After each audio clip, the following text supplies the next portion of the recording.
Welcome back, everyone. We're diving into something a little different this time. The Whispering Shadows, a fictional legend that'll have us looking over our shoulders, just to be safe. We'll uncover what makes it so chilling, but also what might it say about, why we're drawn to the unexplained. It's interesting. These campfire stories, they really get under your skin, don't they? It's like we're wired for those shivers, especially in the dark. Exactly. The Whispering Shadows, it starts off with that classic scene, right? Four friends, a campfire, sharing spooky stories, cozy almost, until Emma brings up the legend of, the Whispering Shadows. And the way each person reacts, it's like the writer's giving us a blueprint for how they'll face fear later on. Oh, absolutely. You got Jake, he's the skeptic, laughing it off, and there's Sarah, she's curious but careful, and then Mike, the adventurous one, instantly hooked. Right, right. Like he's drawn to it. Their personalities, they really come out when things start to get, weird. The wind picks up the fire, it flickers. You can practically feel the tension through the screen. And then the whispers.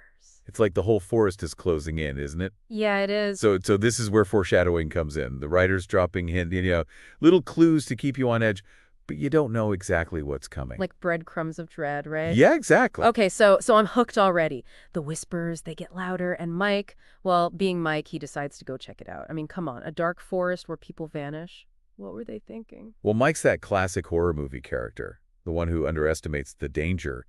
But it's how his disappearance ramps up the suspense, right? Oh, yeah, totally. We don't see what happens.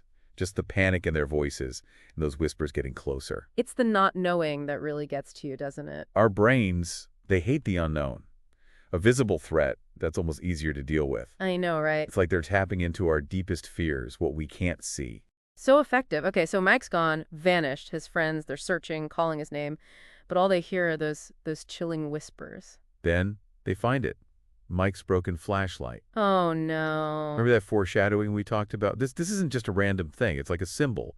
They're losing control, literally and figuratively. Plunged into darkness. Exactly. Oh, that's such a good point. It's like the forest is winning. And just when the tension's at its peak, they hear it. Mike's voice, fainted, calling for help. A glimmer of hope. Hope can be a dangerous thing in horror.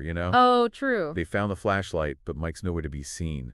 The whispers, they get louder, almost like they're mocking them. So they're lost, terrified, their friend's still missing. What do? Well, they do what people do in these stories. They look for someone who gets it, who understands the weird stuff happening.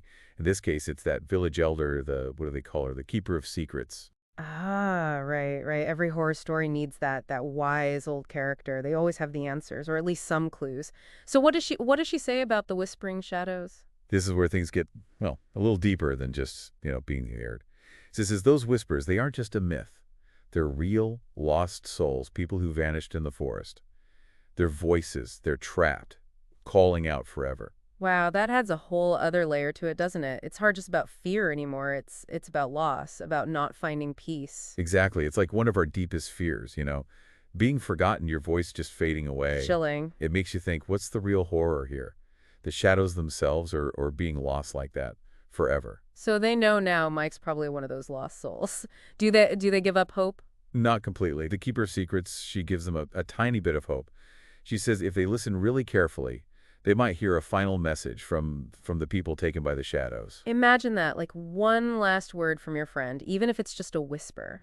Right, heartbreaking, but it gives them something to fight for. They have to try. Yeah, so back to the forest they go, desperate, feeling guilty, but with that tiny hope of reaching Mike, walking right back into the nightmare. And the forest, I bet it feels even worse this time. Oh, definitely. The whispers, they're all mixed up now. Some are pleading, some sound angry. It's like the whole forest is alive. Okay, now I'm getting chills. They're calling out for Mike, surrounded by those voices. Do they hear him? This is where the story, it plays with you. Just when you think all hope is lost, they hear it, a faint voice calling for help. It sounds like Mike. Finally, a sign. He's still out there. But think about it. How can they be sure it's really him? The whispers, they've already been tricked once. True, it could be another way to lure them deeper in. Exactly. The tension must be incredible. Do they follow the voice? They do. They have to. That hope is all they've got. But the forest is closing in. The shadows are like hands reaching out. A classic horror movie chase, right? Do they make it out? They burst out of the trees, back to their campsite, panting, hearts racing like they escaped the worst of it. Safe at last. That's what they think. But in horror, safe is never really safe. Little details, that's how the writer sets up the ending. The fire's out, it's freezing cold, and it's so quiet, too quiet. Something's not right. Okay, I'm on the edge of my seat now. What happens? So they're back, but something's wrong. That cold air, the fire's out, and the silence. It's like the calm before the storm, you know? And then they hear it, Mike's voice. That moment of relief, that's how the writer gets you. Sets up the twist. Because when Mike steps into the light, he's not Mike anymore. It's like something out of a nightmare. Those eyes, pitch black, and that smile, it's creepy. And his voice, it's like distorted, like it's coming from somewhere else. Like he's been taken over, replaced by something dark. Exactly. And then he says it, that line that sends chills down your spine. You shouldn't have come back. A warning and a confirmation their worst fears are true. So what happens? Do they run, try to escape again? The story, it leaves that part out. You just see Mike changed, and then the shadows, they surge forward, engulf the whole group.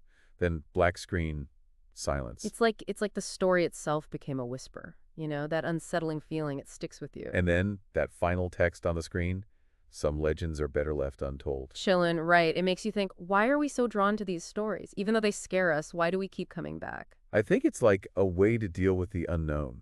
To face our fears, but in a safe way, through stories. Like a test, can we handle the scary stuff? Exactly. And the thrill, that's part of it too, the adrenaline. But the whispering shadows, it goes deeper than that. It's like a warning. Be careful what you search for. Some answers are better left alone. And that question, it leaves you with, what happens when our curiosity, when it leads us into darkness?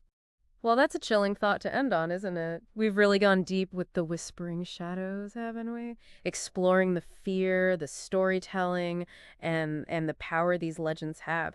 But now I'm curious, what stuck with you? What did you find the most compelling about this whole story? Let us know.